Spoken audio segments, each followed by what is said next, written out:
family, Pastor Mel here, week number 2, and we're talking again about intellectual prosperity, built on top of spiritual prosperity.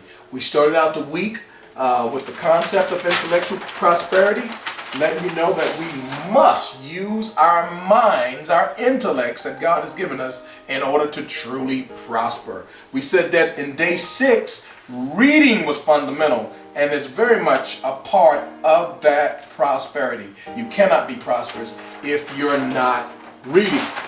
And then in day number 7, we talked about prioritizing. You got to have the right priorities so that you can then focus. Without focus, you will not have a prosperous soul.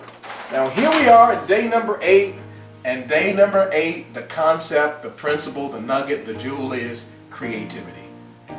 Being creative. You do not have to fake the funk. You do not have to make it up as you go along. You were born a creative person. Yes, I'm talking about you. You can look at my penmanship and my coloring with these little crayons. You can tell that I'm not that creative in certain areas, but very much so in other areas. Please forgive my penmanship, forgive my spelling and everything else that you're going to see in error here. But creativity, you might not see it in art, but you are creative in something. How do I know this? All of us, we inherit so many things that we are from our parents. We get it genetically. We get it through the DNA. We get it through the way they raise us, the environment we're in. They pass on so many things to us because they are our parents. But guess who else has given us something? Not because we were born from them physically, but we were born from them spiritually. We have, all of us, been created in the image and likeness of God. He's the one that created us this way. And we bear out an inner resemblance to Him just by being human. He's made us in His image and likeness. So how could we not be creative persons? Again, doesn't mean you're going to be a Picasso. Doesn't mean you're going to be a Mozart.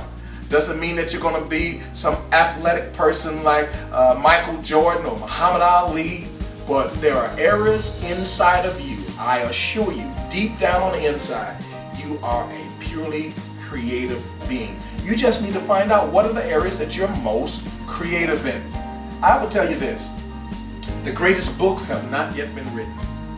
We have not seen the greatest plays because they've not been produced. We have not been to the greatest movies. We have not heard the most wonderful music.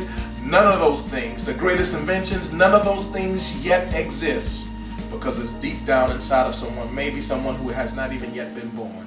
They have yet to create it. Tap into your creativity. God has put it inside of you. You are fearfully and wonderfully made. We can make so many things better, not just for ourselves, but for everybody connected to us and even those to come, because we are truly creative persons. And when we do that, we have tapped into a prosperous soul.